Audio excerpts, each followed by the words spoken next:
Me complace saludarlos, queridos estudiantes. Teníamos en nuestra guía número 1 el tema del epicureísmo, el estoicismo. Se venía sumando ya el cristianismo. Ahora el cristianismo va a tener gran influencia dentro de la filosofía, pues van a ser dos elementos fundamentales en esa ruptura. Por un lado tenemos todos los elementos que comprenden de la fe, ese elemento espiritual y religioso, y hay un hecho histórico en el que va a ser la irrupción precisamente, y es el de Jesucristo, y la fe que va a traspasar todas las barreras del conocimiento. Y por el otro lado, la razón, aquella hacia la cual venían confiando todos nuestros filósofos presocráticos, nuestros filósofos sofistas, Sócrates y los clásicos con Platón y Aristóteles. Pero ahora, ¿qué pasa? ¿Será que en algún momento fe y razón son tan distintos, no se complementan? Antes de ello, el contexto histórico. Como veníamos precisamente en la filosofía griega, y era precisamente todo el ardor, toda la fuerza que tenía el helenismo, todos los griegos. Iba a haber un hecho muy importante, como lo veníamos analizando, y es precisamente el Imperio Romano. El Imperio Romano que tanto geográficamente como en las ideas se va a expandir, pero bastante, y va a dar precisamente de qué hablar.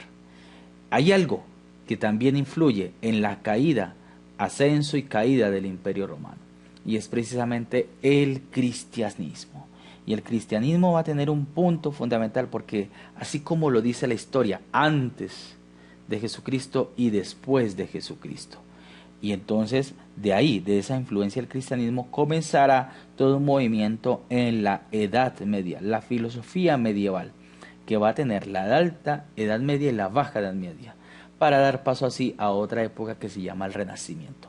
Esta época de la Edad Media va a ser bastante extensa, tan prolongada que algunos entonces van a decir que pues, comienza desde el siglo primero, siglo segundo, bueno, otros dicen que más exactamente del siglo quinto hasta el siglo XV. Imaginémonos, 10, 12, 13, 14, 15 siglos bajo la misma influencia y la misma tendencia. Tenemos mucho de largo y de ancho de este tema de la influencia del cristianismo. Pero ¿qué hay del cristianismo precisamente? ¿Qué es lo que lo hace diferente? ¿Qué venía? Y tenemos precisamente aquí las raíces del cristianismo. Se encuentra, antes de Jesucristo se encuentra una tendencia que se llama el judaísmo.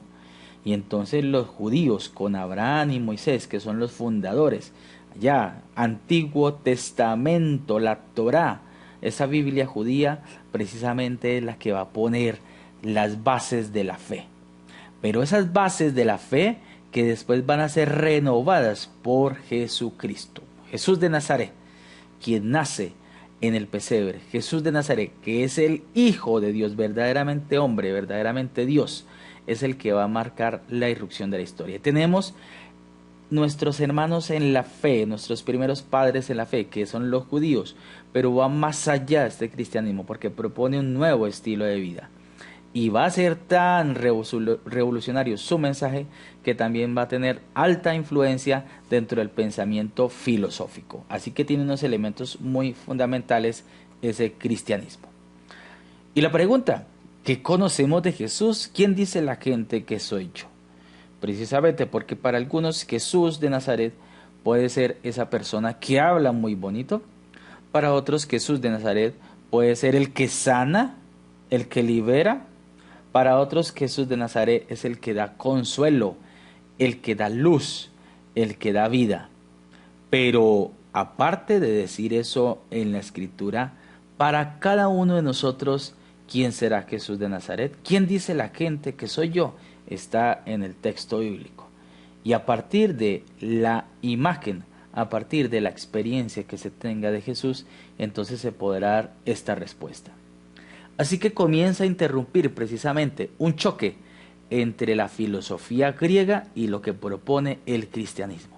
Pues bien, hay una época que se llama la patrística, los primeros padres de la iglesia que comienzan a ver si filosofía y religión van de la mano o son definitivamente dos islas aparte.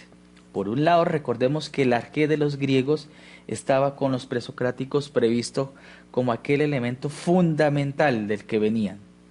Pero ahora, desde el elemento religioso, desde el cristianismo y las raíces del judaísmo, ya no va a ser la naturaleza de la nada, sino que precisamente hay una fuerza creadora, una palabra creadora, y es Dios, Yahvé, Jehová, que dice hágase, y entonces todo proviene de la mano de Dios. La historia de la humanidad no tiene otro origen, sino precisamente en las manos de Dios, y por eso también nosotros somos imagen y semejanza de Dios. Ahí encontramos dos maneras, dos ópticas diferentes de observar el arqué. El arqué para los griegos y el arqué en el elemento religioso, el cristianismo. También tenemos el logos, y entonces logos, que va a ser precisamente para los griegos, logos, la palabra, la razón, y entonces exclusivamente desde la razón, desde la experiencia, desde lo natural.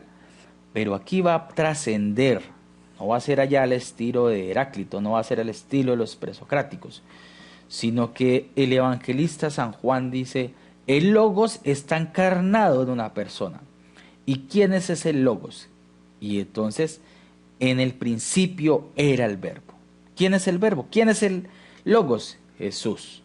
Y precisamente Él que está antes, que está también presente en toda la eternidad. Por eso es el alfa y el omega, el principio y el fin.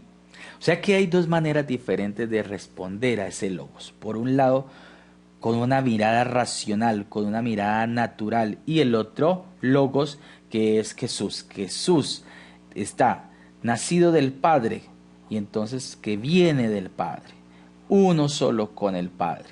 Lo decimos en el credo. Y ahí es cuando precisamente se lucha contra esas tendencias gnósticas que dice, bueno, el conocimiento es lo único que basta para salvarnos. Y algunos de esas tendencias gnósticas van a decir, el logos es Jesús que tiene dos personalidades. Puede ser el Jesús divino, pero puede ser el Jesús de carne y hueso. Pues el logos, hijo, verdadero hombre, verdadero Dios, va a ser en San Juan Jesucristo. Dios como verdadero.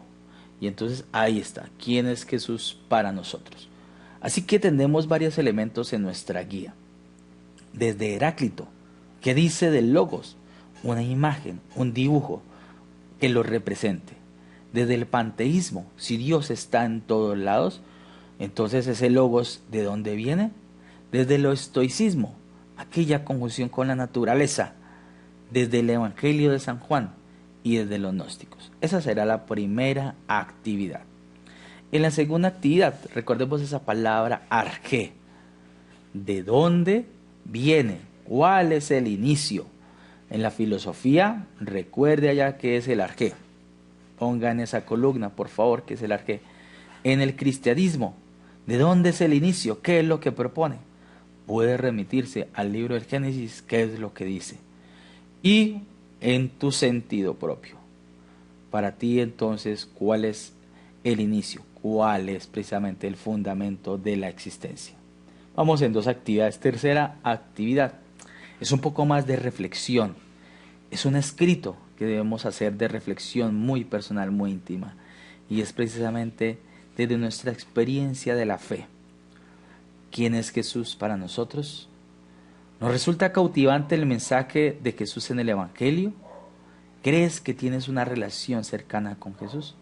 No te limites a contestar estas preguntas con un sí o un no, sino ve más allá, que sean más amplias, que den para una reflexión, que una página no baste, sino que tengas muchos para decir esa relación que tiene y se va dando ahí en esa reflexión con estas preguntas que se proponen para ese escrito. Que no sean las únicas preguntas, sino que podemos también tener otros elementos de reflexión. Y en la cuarta actividad, entonces, vamos a tener un ensayo. Un ensayo que resulta cautivante, como lo decíamos al inicio. Oiga, ¿será que filosofía y religión pueden contribuirse una a la otra? ¿Serán tan lejanas? ¿Están tan lejos que no se pueden conciliar? ¿O las dos son temas que son reconciliables, que vale la pena una apoyarse en la otra? Está el tema sobre nuestra mesa, sobre la influencia del cristianismo en la religión, y qué tanto esos 15 siglos sirvieron precisamente para que la filosofía se acercara o se alejara de lo espiritual.